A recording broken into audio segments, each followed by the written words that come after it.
11 سیاسی جماعتیں حکومت کے خلاف متحد پیپلز پارٹی کی میزبانی میں اپوزیشن کی کل جماعتی کانفرنس جاری ہے۔ اس وقت سابق وزیر اعظم میاں نواز شریف خطاب کر رہے ہیں۔ اس سے پہلے سابق صدر آصف علی زرداری نے بھی ویڈیو لنک کے ذریعے خطاب کیا۔ جب ہم چھوڑ کر گئے تھے چینی 50 روپے کلو تھی، آج کتنی؟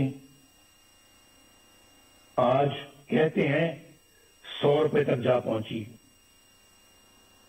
اور آٹے کی قیمتیں بھی دیکھ لیں آپ، دوائیوں کی قیمتیں آسمان تک پہنچ گئی ہیں، عوام کے کھربوں روپے لوٹ لیے گئے۔ ملک کا حکمران اگرچہ دن رات کرپشن مافیاز اور این آر او کا ڈنڈورا پیٹتا ہے، لیکن چینی کی قیمت بڑھانے میں خود اس کی ذات ملوث ہے۔ کیا نیب اسے تحقیقات کے لیے گرفتار نہیں کرے گا؟ کیا اس پر کوئی ریفرنس دائر نہیں ہوگا؟ علیمہ خان صاحبہ جو کوئی جدی پشتی رئیس نہیں، بس خیراتی اداروں کی فنڈ ریزنگ کرتی رہتی ہیں، ان کے بیرون ملک اثاثوں کے ذرائع کی نیب کبھی کوئی چھان بین نہیں کرے گا؟ منی گالا میں عمران خان کے ذاتی گھر، اس کی غیر قانونی تعمیر کی فائل کیا یوں ہی بند رہے گی؟ فارن فنڈنگ کیس جس میں بے شمار مالی بے ضابطگیاں ہیں اور کرپشن ہے، جن کی گواہی خود پی ٹی آئی کے رہنما دے رہے ہیں، اتنے سال گزر جانے کے باوجود کیا الیکشن کمیشن ان پر کوئی فیصلہ نہیں کرے گی؟ یہ بڑے ایسے جاندار سوالات ہیں جن کا آج تک کوئی جواب سامنے نہیں آیا۔ ہم کب تک انتظار کریں گے؟ کیا ان تمام لوگوں پر کوئی فوجداری مقدمہ قائم نہیں ہوگا؟ کیا بنی گالا میں زمین کی خرید کی منی ٹرینڈ پر کوئی جے آئی ٹی نہیں بنے گی کہ یہ اتنی بڑی جائیداد کہاں سے بنی اور کیسے بنی؟ اس میں بہت کرپشن اور شبہ و شبہات ہیں۔ کل اسمبلی اراکین کے ٹیکس کوشواروں کی تفصیل سامنے آئی۔ عمران خان نے اربوں روپے کی جائیداد رکھتے ہوئے بھی 2,83,000 روپے کا ٹیکس دیا ہے۔ پھر سوال یہ ہے کہ جب آمدنی اتنی قلیل ہے، اتنی کم ہے، تو آپ کے لاہور زمان پاک کے گھر پر خرچ ہونے والے کروڑوں روپے کہاں سے آئے؟ یہ بتانا ہوگا۔ کیا نیب ان آمدن سے زیادہ اثاثوں پر کوئی ایکشن نہیں لے گا؟ احتساب کے اداروں کو اپوزیشن کے سوا کسی کے احساس سے نظر نہیں آتے، اور نہ ہی کسی کی آمدنی کے ذرائع۔ ریاست مدینہ تو بہت بلند و برتر مثال ہے۔ قانون و انصاف کا ادنا سا معیار رکھنے والی ریاست میں بھی ایسا نہیں ہوتا۔ کیا کچھ لوگ اس دورے معیار کی وجہ سے کسی جرم کے بغیر سزائیں پاتے رہیں گے، اور کچھ لوگ سب کچھ کر کے بھی بے گناہی اور معصومیت کے سرٹیفکیٹ حاصل کرتے رہیں گے؟ قوم کب تک دیکھنے اور جاننے کے باوجود خاموشی سے یہ سب کچھ سہتی رہے گی؟ کیا ہم ایسا پاکستان اپنی آنے والی نسلوں کے لیے چھوڑنا چاہتے ہیں؟ فیصلہ کر لیں آج۔ کیا ہم ایسا پاکستان اپنی آنے والی نسلوں کے لیے چھوڑنا چاہتے ہیں؟ میں تو کہوں گا نہیں، ہرگز نہیں، کبھی بھی نہیں، کبھی بھی نہیں۔ مجھے ایک بڑا پرانا ایک شعر یاد آ رہا ہے۔